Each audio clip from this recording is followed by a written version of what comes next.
Good evening. Thank you everyone for coming. And first, thank you Ben and Esther for hosting. Beautiful.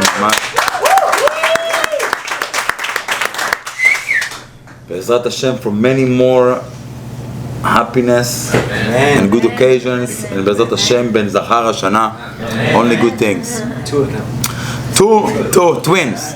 Why not? Anyway, you're gonna pay tuition, not me. So twins.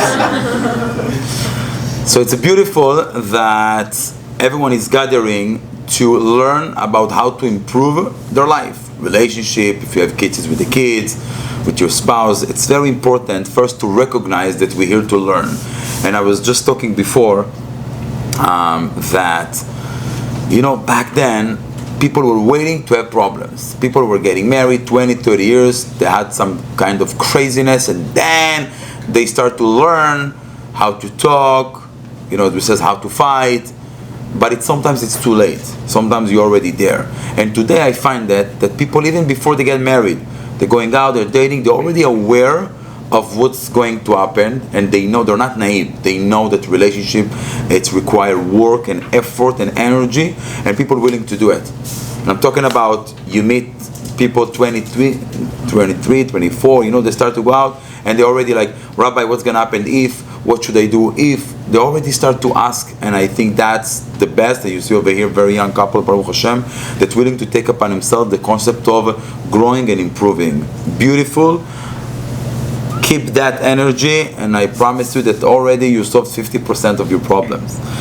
Now, last few times, we discussed about the idea of relationship, why we're getting married, what's the point of it, we're here to give, we're here to share, it's not only about us. Last time we're talking about different ways of communication, that sometimes people need to understand that listening, it's much more effective than talking, and to show that you care about the other person. But then we ask ourselves that sometimes you're already in a fight, sometimes you're already there, right? Now what you should do. So let me ask you a question first.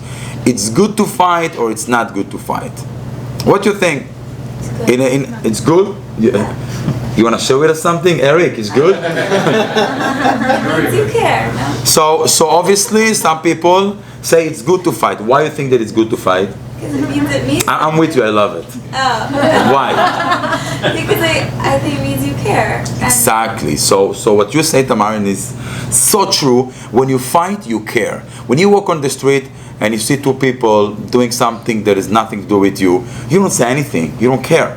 But when it's in your house and it's your wife or it's your husband, all of a sudden you say something, right? You're just like your mom. Why you say it? Because you care, right? About her mom, whatever, but you care, right? Some people says it's better not to fight.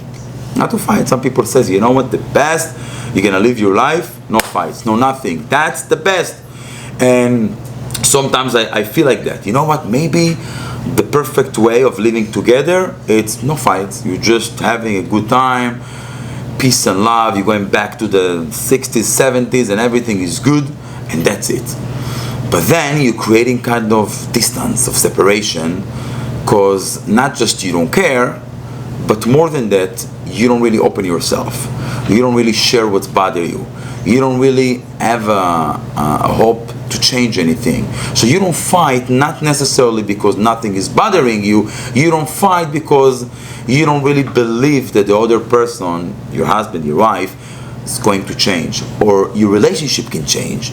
So you just say, you know what, I'm not going to fight, I'm going to be quiet, everything will be amazing, and that's it.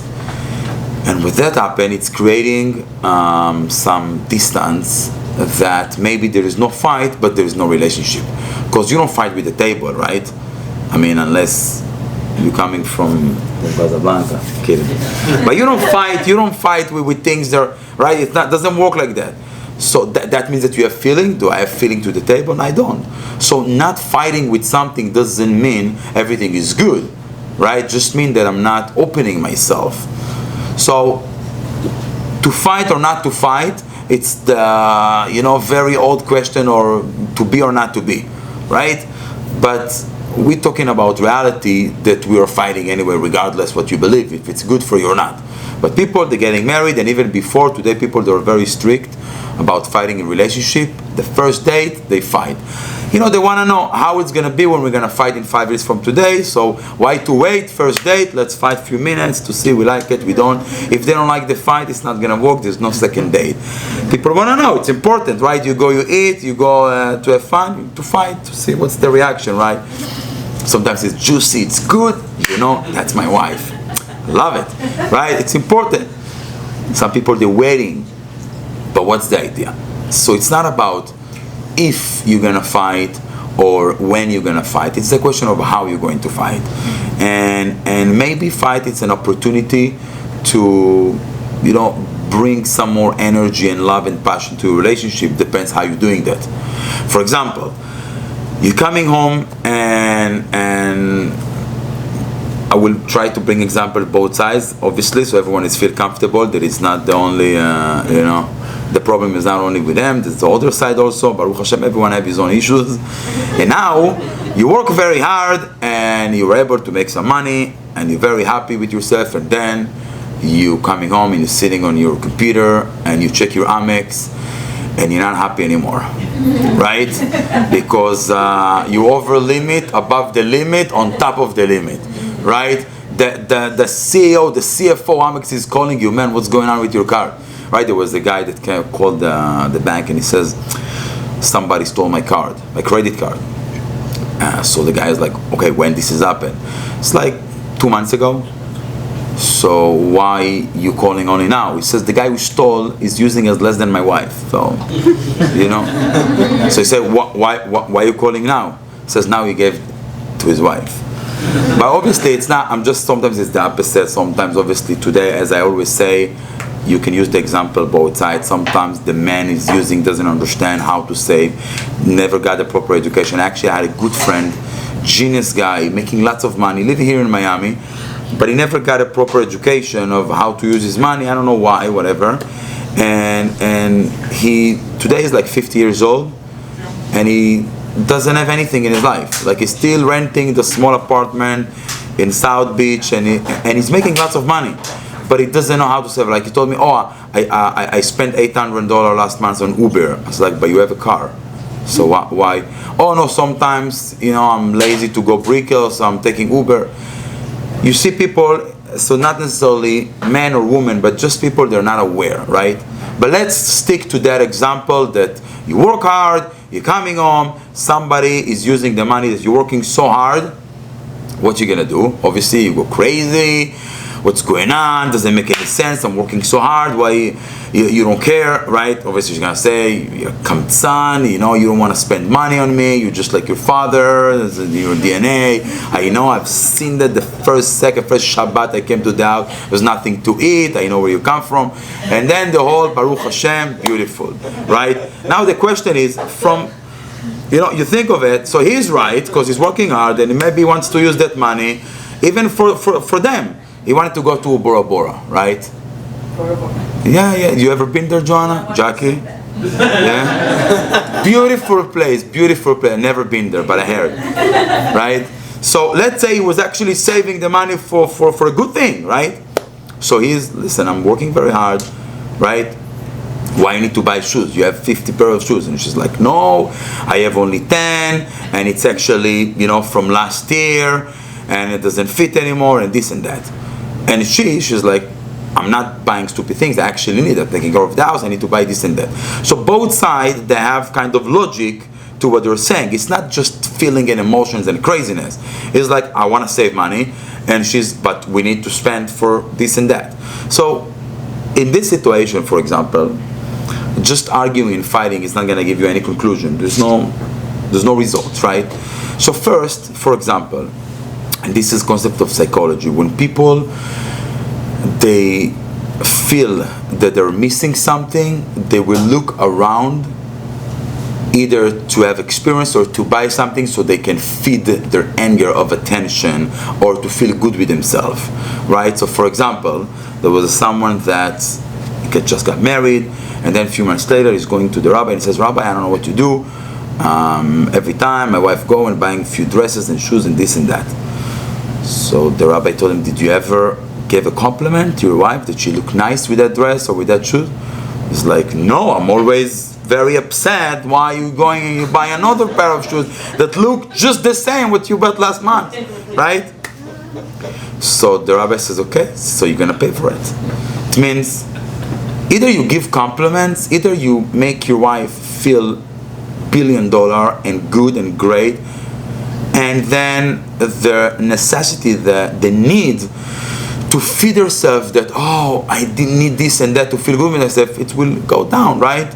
But when people don't have it in their house, so they go outside to social media, to buy, to friends, because everybody need it. We all need it, men and women, right?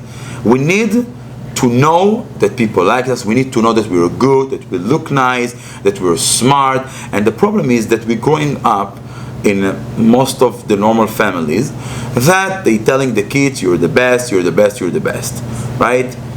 You're so cute, you're so amazing when we were babies. Then when you're growing up, you don't have it anymore. And we building our self-esteem from compliments that we receive from our parents, from our teachers at the beginning, right? If you have kids in kindergarten or first grade, usually the teacher will never tell you, hey, he didn't know how to do the homework, the test, he's so stupid. Usually they tell you your son is the best, he's so cute, unless he's really, right? But normal, that's what they do.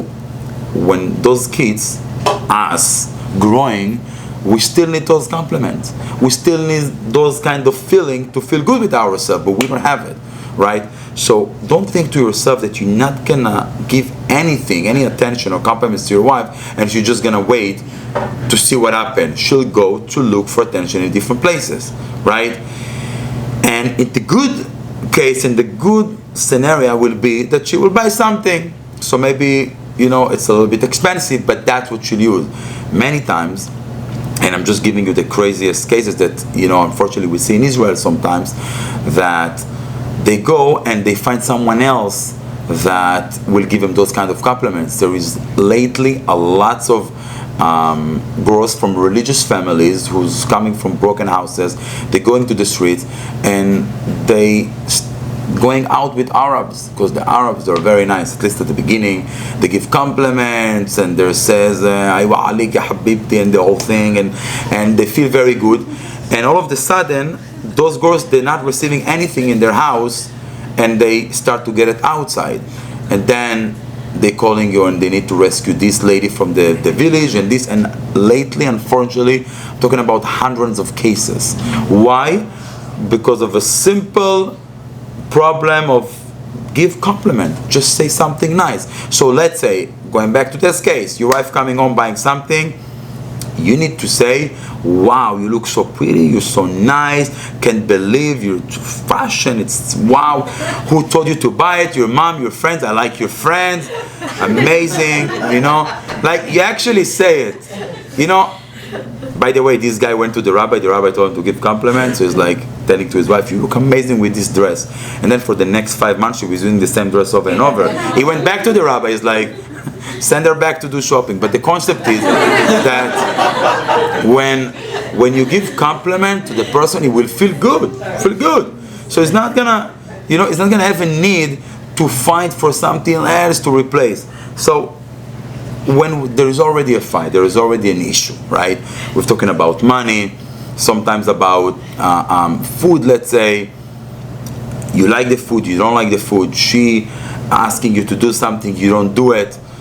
Let's say, usually your wife going, oh, you're on the way, can you go to Publix to buy something? I mean, today there is Instacart, so that solved already 50% of Shalom Bayit. But back then, right, years ago, I remember when people still used to go to Publix. Today you go to Publix, everybody over there, it's employees. There's none of them buying things for themselves. And how you know? Because no one is checking the tomatoes or the avocado. They're just putting it in the bag. And then you see one lady who's checking the tomato, oh, she's buying for herself. Right? The rest of the people, that's reality.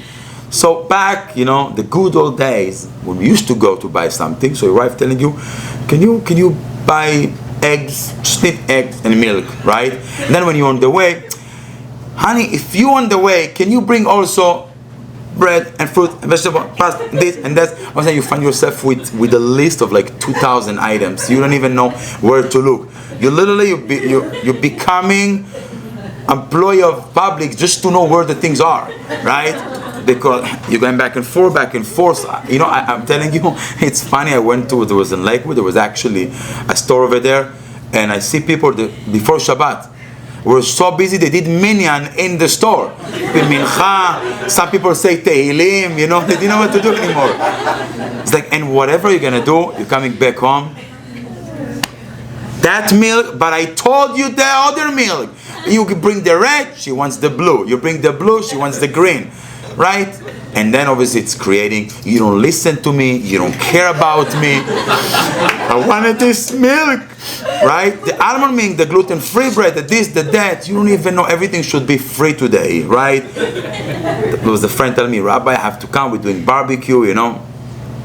But he's like very into, so it's like, don't worry, it's a fake meat, fake bread. I was like, you're a fake friend. Are you inviting me, you know, Argentinian guy to a barbecue to eat fake meat with fake bread? What are you gonna say? You know, don't worry, today is gluten free, this free, everything is free. The bottom line is, you're coming home and you work very hard, right? And there's no appreciation.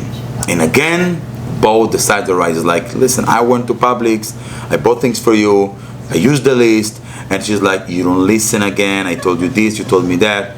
What's gonna happen? So we find already ourselves in a situation that there is kind of fight, right? And this is just the beginning. Everyone can take it with his own imagination to the point that the neighbors are knocking or calling the police, right? So what we can do not to be there, what we can do to prevent ourselves, because many times we're normal people, we grew up, we have a proper education, so we're not really gonna fight, you know, crazy.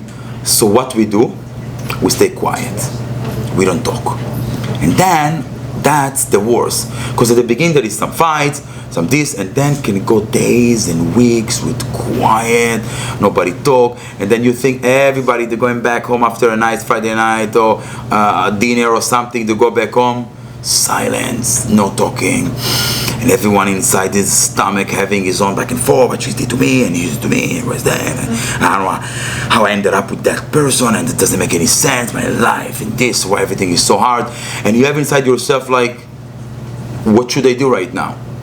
You're already in the situation. You're already in the fight. So obviously, in order to solve that, it can take time. But to start understanding, what do? We're already in the situation. So for some people it's easier, for other people it's more difficult. Some people, they don't like to talk, some people they love talking. Just, you know, we're talking about talking, right? So for men, usually talking, it's a way of communication of technicality, right? For example, I want to go with my friends to drink, right? So you're using your words to express exactly what you want to do, right? The woman, she will talk to you just for sake of talking. Why? No, it's very important. Why? Because talking, it's a proof of a relationship. You talk for technicality, for whatever you need, right? And she'll talk for just, oh, I'm talking to you. It's so much fun, right? Now, you told me that already 7 times. Why are you repeating yourself? It's like, because you're my husband. I mean, I'm doing the same thing to my mom. Don't worry, right? And we don't get it. We don't get it. And that's the point that you start to build, you know, like all of your roots from wherever you come from.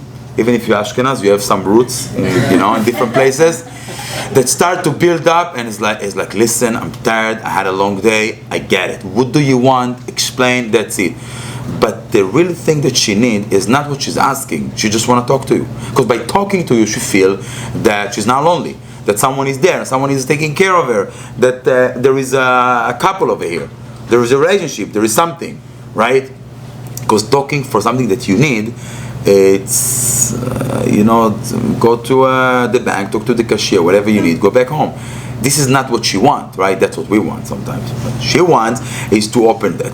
So same thing apply when you guys are together, and she can tell you, you don't spend time with me, I'm always by myself, you're not here, and you're like, I'm here in quarantine 3 months in the same apartment with you. What are you talking about? I don't even remember how the sky looks like, the trees.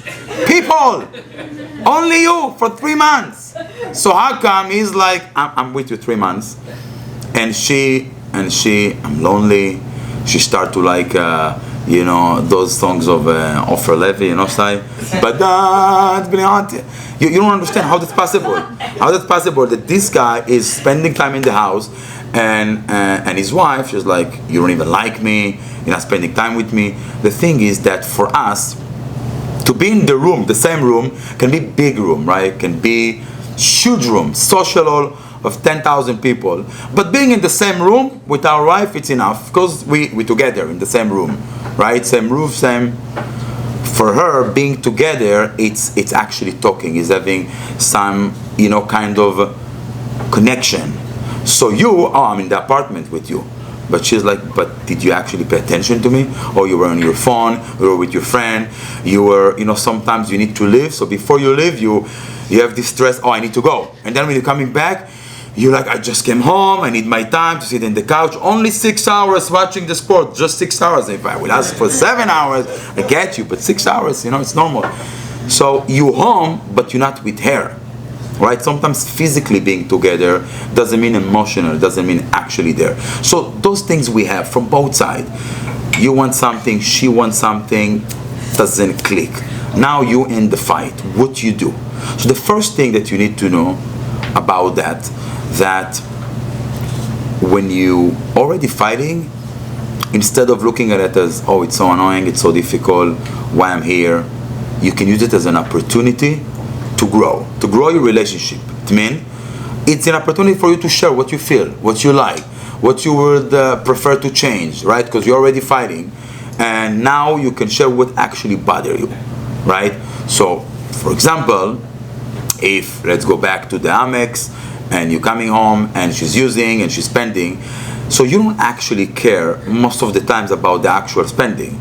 What you care is you don't appreciate what I'm doing. I'm going outside, I'm working very hard, and there's zero appreciation. So what really bothers you, it's not the shoes that she bought. That's fine. You even like it sometimes to go out and she change. You like it. It's not about that.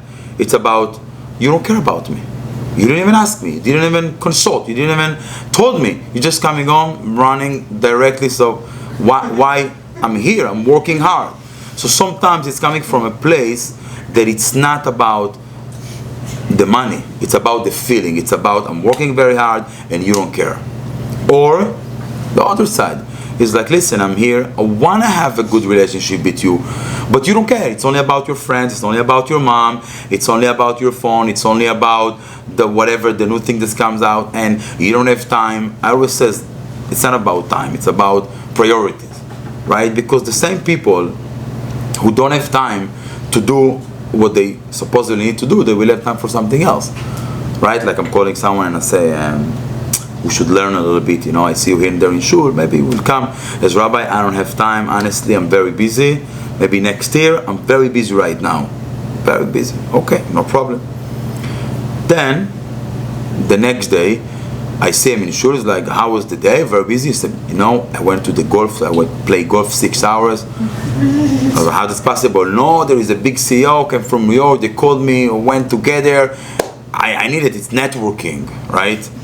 So I'm like, you find from today to today 6 hours to play golf, but you couldn't find 30 minutes to sit and learn something. That's example, but in relationship it's the same thing. All of a sudden, sorry, I love you, right? The husband tells to his wife, but I'm very busy taking care of you. I need to work, I need to do this and that. But to sit with your friend, schmooze, having beer 3 hours from nowhere, that's you have time. So we always have time, right? It's just about priorities. So the first thing, when you already find yourself in the fight, it's to express your feeling. It means not to blame the other person, not to say, I hate you, it's all because of you, you're so annoying, I don't even know why we got married, this and that, right? It's to share your feeling. He says, wait a minute, okay, we're fighting, but let's don't make it personal. Let me express what I want. So I prefer someone who appreciates what I'm doing. I prefer someone who loves spending time with me. I prefer, to come home and I will have food ready, or I would love to go vacation with you, or you says what you want to do, not the other person, right? So if you feel something that bother you, instead of blaming the other side and says, oh, it's all because of you, you said, I want to go vacation. You work very hard, I want to go vacation. Right? Instead of saying, you don't care about me, you're always busy with your stuff, and you never take your wife, or you're so busy with your friends, you never cook to your husband, right? This is now blaming. This is now getting personal, attacking the other person. So it's okay to fight, but when you express yourself, you say what you want. I would like, when I'm coming home, to have the food. I would like to spend more time with you. I would like to talk about the budget, so we're gonna, spend our money in the perfect. I would like to open a conversation about the kids, right? Not like, the kids are like that because of you, and this and that and that. Doesn't make any sense. That's the first thing. But more important than that is not what you're saying, is what you're not saying. Sometimes during the fight, we feel comfortable because we fight anyway, right? So we're allowed to say whatever we want. You know those feeling? That right, you're waiting, you want to really say something, but it's not nice because she's your wife, he's your husband, so you're waiting for the opportunity. As soon as the opportunity comes and there is a little fight, all right, you press, you go, you're like that, and it's because you're your mom, and it's in your DNA, you're never gonna change, and I hate you, and you big mistake of my life, and this and that. Whatever you're building up in your stomach, now this is the time to share your thoughts, right? Big mistake. Why big mistake? Because after the fight, that will stay, right? If you say something that, let's say, you say, and you know what? You think that you're something, you don't even know how to cook. You the worst food I ever tried. I'm telling you, every time it's like a sacrifice, giving myself to God, just not to say something.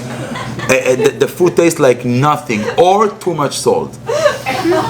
Okay, now the fight is over. Fight is over, right? Friday night. The fight was on Monday. Friday night, guest in the house. You sit, your wife sending the food, and then she's like, oh, but you don't even like my food.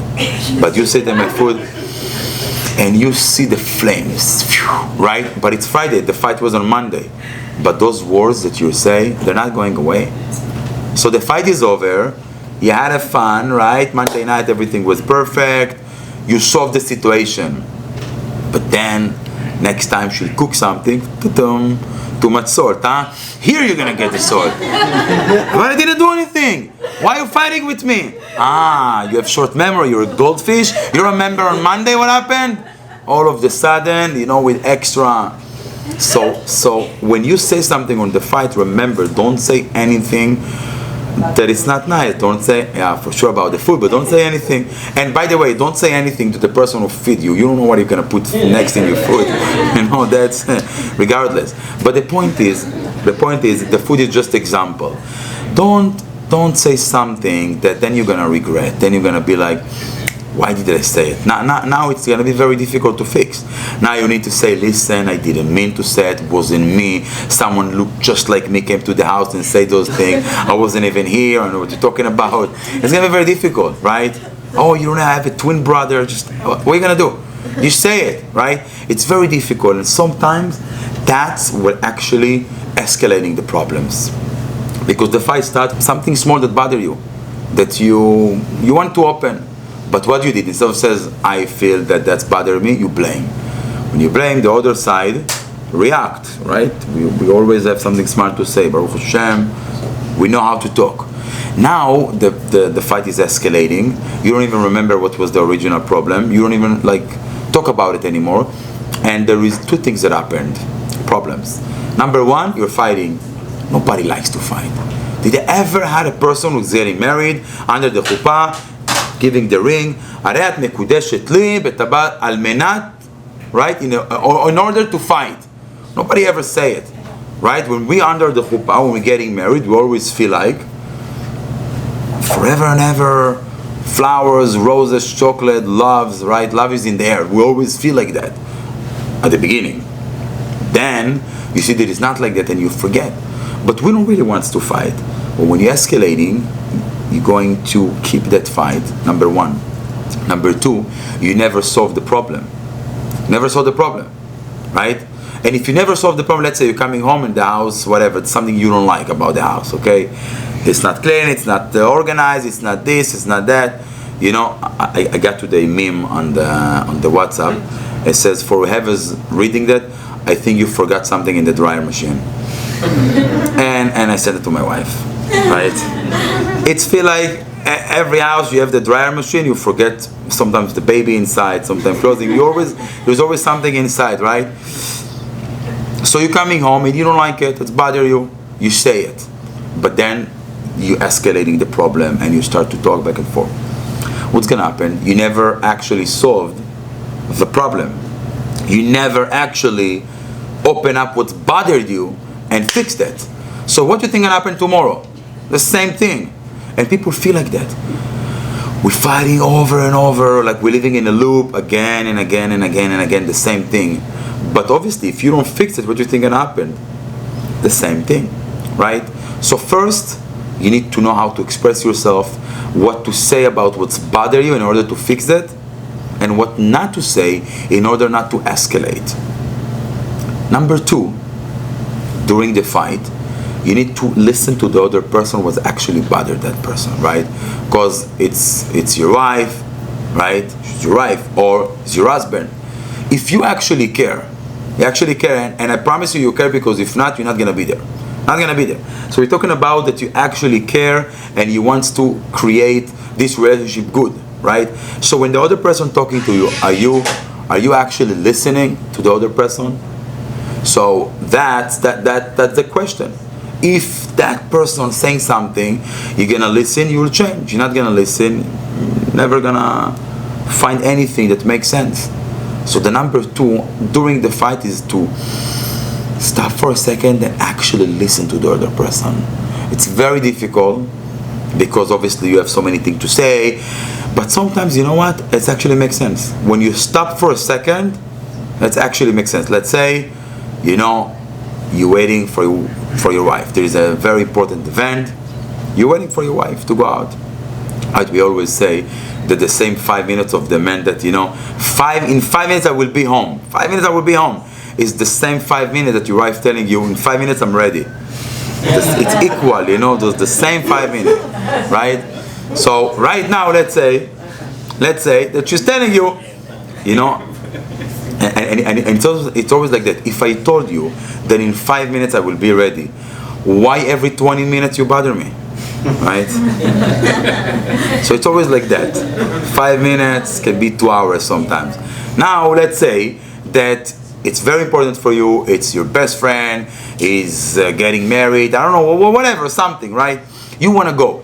And for us, to be ready, it's like 2 seconds, right? I mean, you wake up in the morning, you can go with training to shul, to work, it's fine, right? I find that in my case, I always have, you know, my jacket and tie, so I'm always ready for any event, right? Because whatever, I'm going to the gym with the same uniform, right? So I'm always ready. Hallelujah. Going to sleep, pajamas, same thing. Easy. But then, you know, the man waiting for his wife to go to the event. And 5 minutes becoming 10 minutes and 20 and 30 and 1 hour. And you're already late. But now it's either being late a little bit, you know, like being good late, showing off like, oh, it's already started, sorry, you know, we were busy. That's okay. That's being fancy, whatever. Some people like it. To be really late, that even the dessert is over, right? And you were counting on that because you didn't eat the whole day. So now you're late, you're starving, you're tired, you're annoyed. You're talking, right? And you're talking, obviously, not so nice because you're already annoyed about it. So the wife, right? And I'm talking about that side right now. If she actually will stop for a second, that concept of defending herself, right? You take time, you don't even know this and that. It's like, wait a minute. Maybe he's right. Maybe it's very important. Maybe not any event, but that event specifically was very important for him to be the first one. He wanted to be the first one. He wanted to open the door. Whatever. He wants to do it. Maybe. And he was ready and waiting. and it's very annoying to wait, right? When you wait to something or to someone, even 10 minutes, it's annoying, right? So if you stop for a second and actually understanding the other side, automatically you feel empathy. You feel like, you know what? Instead of defending yourself, you understand. But that's only if the other person explain what's bothering him, right? So instead of saying, let's say, the man, instead of saying, you're the worst, you don't care, right? You will say, I really wanted to be early in that event. I really wanted to be with my friend. I feel like I'm getting ready and I need to wait for so long. And you know what? Forget about the event. The worst thing that you can do to someone is to let them sit on the couch for 1 hour. It's very annoying for me. You know what? Tell me next time, not 5 minutes, tell me 1 hour. I will do something. I will go send some emails. I will not get ready so fast in order to go in 5 minutes, whatever. But let me know, right? So now the man explain himself. He's not attacking. He's not rebuking. He's not blaming. But he's saying what's bothering him. What's bothering him? Two things. First, he's late. Second, he doesn't like to wait. So forget about being late. But next time you want to be late, no problem. I get it. We're together. But just let me know. Don't say 5 minutes and then it's 2 hours. So now he expressed himself. Number one. Number two, the woman actually listens and says, you know what? To be early, forget about it, right? But you know what? I will let you know. So next time, she will say, I know you want to go early. I will try my best. But honestly, I know that I need to do A, B, C, D. Shower, makeup, that. It's not going to happen before 1 hour. I'm telling you. 1 hour, go do your things, see, whatever. It's going to take me 1 hour. So now, she solved the problem. Why? He's still a little bit annoyed about being late, but he knows what's going to happen. There is no expectations. There is no... He's thinking that he will go and then he's not. When you know what's about to happen, you already solved half of the problem because you know what's about to happen. But when you're waiting, it's not like that. So here, we find, in a way, the solution. He explained what's actually bothering him. It's not only about being late, it's about doing nothing for 1 hour. She listened and instead of defending herself, say, sorry, I feel you. Let me see how can I improve next time. And then next time she didn't really improve herself, but she told them that's what it's gonna take. So he already knows, right? So it's not like every 2 minutes. Are you there? Are you alive? You need help? You know, it's the worst. It's like another 30 minutes, right? Every time he's knocking on the door, cling, cling, more time. That's life. So he's not gonna do it, and she's not gonna do purposely, because they were talking and they were able to solve. And then what's gonna happen? Obviously, the best case is he's not gonna be so annoying the man. Why? Because he knows what's about to happen, and he's not waiting exhausted. He's like doing his things, and then he's not bothering his wife. So now she will say to herself, wow, he's so nice. He really wants to go early, but he's not saying anything. So you know what? Maybe I will try. I know I have it in the calendar. I know, November 17, this and that. So I will get ready before, I will take shower and before he's coming home, whatever. I will try to do it. So next time she's ready actually in 10 minutes because she will already prepare before. And he's like, wow, that's amazing. So we give her a compliment. Wow, thank you so much. Like I didn't even, think to myself. And you're actually ready on time. Wow, that's like miracle, l'chaim, right? So now what happened? They were actually able to solve the fight. He's feeling good, she's feeling good, and what she's getting, the thing that she wants the most. Compliments, right? And attention. Because now he's happy. Now he's actually going on time and he will recognize that, right? But imagine that's not happening. Going to the regular thing, he's blaming her, she's defending herself, they're fighting, they're not talking for 2 weeks, and then they don't even remember what happened. And again, next event, again, waiting, this loop, living like that for 30 years. It's not gonna work. So number one, express what's actually bothering you. Number two, listen. Listen to the other side. And number three, and that's very important. Very, very important. And I feel like sometimes it's difficult to do it at the beginning, but there is different ways of doing that. I call it to break the ice. Break the ice. There was a fight already, 30 minutes, boom, boom, boom, boom, boom, boom, boom, boom, boom. Now you're in a place that either you go crazy or you're going to be quiet for the next 2 weeks or 2 years, and you see it's not going to be good. It's not going to be good, right? What you need to do, and it can be the man, the woman, but hopefully both of them. Someone needs to break the ice. If you're not gonna break the ice, you know what's gonna be the result, right? So what you do? Some people, it's work for them. Physical touch. It means in the middle of the fight, I want to hug you. I want to hug you. You're my wife or whatever. You're my husband. I want to hug you. Yeah, I'm fighting with you. I hate you, but I want to hug you. So for 2 minutes, there's like quiet in the room, but there is a physical touch, and then, by the way, it's physically, the hormones and everything is reducing the anger, the anxiety, everything. But I'm not even talking about that. I'm just talking about the emotional part. For 2 minutes, instead of fighting, you're like, okay, relax. You understand the person over here, it's not your enemy. It's your basically best friend, right? Your wife, your husband, this is the person. So you're still gonna fight after, but it's gonna be totally different. So let's say you're hugging 2 minutes, and at the beginning it feels so weird, that doesn't make any sense, and I don't even want to touch this person with beam of lights even. It's like, who is this person in my room right now? But you're doing it anyway, right? And you're hugging, and then after 2 minutes, you're like, okay, you relax, and then you can say, you know what? I don't want to fight with you. I hate it. We're fighting, we're not talking. The kids, if there is kids, they see it. There is bad vibe in the family, bad energy. I don't like it. I don't like it. Honestly, I don't like it. And then your wife is like, I don't like it either. I actually love you. Okay, beautiful. Okay, so what do we do? You know what? So I feel you, no problem. I'm sorry if I was like too crazy, but it really bothered me. But you know what? I feel you, I understand you. She's like, no, I'm sorry, I understand you. It's gonna help a lot. Obviously, I'm bringing like a very nice picture. Sometimes it's not gonna happen like that. But I promise you, breaking the ice with physical touch, it's reducing the fight at least 90%. Why? Because you're going back to the roots of someone is touching you, someone is taking care of you, you feel good, you feel warm, you already, it's not your enemy. You relax many times. That's one way. Another way is, for some people that's not their style, they can joke. Let's say it's like, I'm gonna leave the room, right? And then you realize, okay, you don't wanna actually leave the room, not coming back, then it's gonna cause some problems. So what? And I'm gonna make you coffee. Okay, so now you were saying that in a way that obviously and clearly you're fighting. What happened? You realize, no, it's not gonna be good if I'm gonna leave the room, the door, going crazy.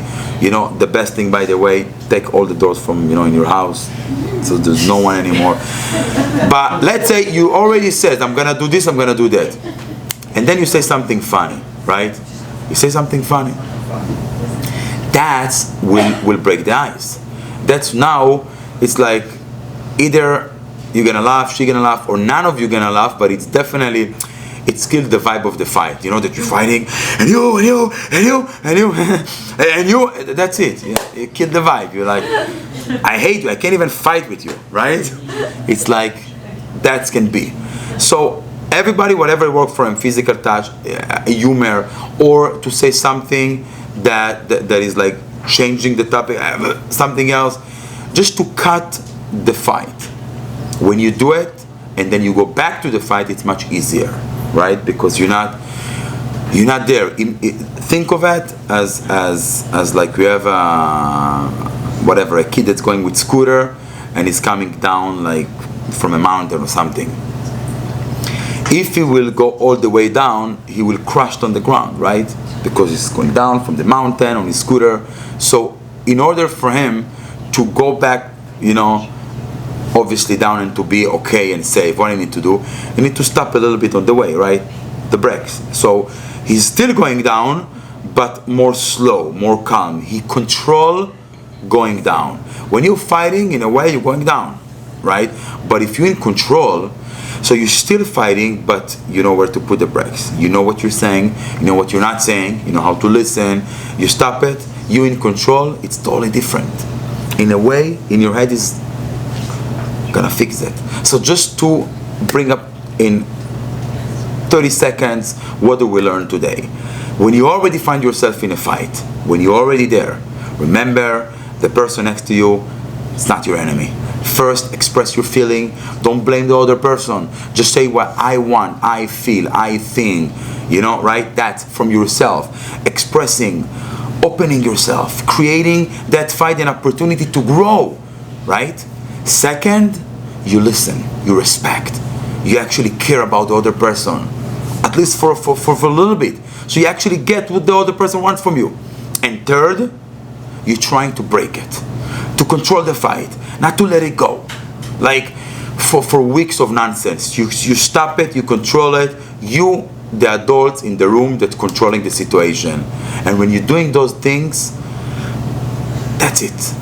Even if you had a fight, it's not gonna happen now of 1 month not talking, it's gonna be 1,000 times better. That will be, Be'ezrat Hashem, next week, we're gonna talk about things that can create environment that will prevent fights at all, but will still give you the benefits of the fight, right? The fun, the energy, the passion, the expression. You can get it even without fighting. We're gonna open it Be'ezrat Hashem next week. Thank you again, everyone, for coming. Thank you, Ben and Esther. Beautiful. For only good things and happiness. Thank you, everyone, for coming. Of course.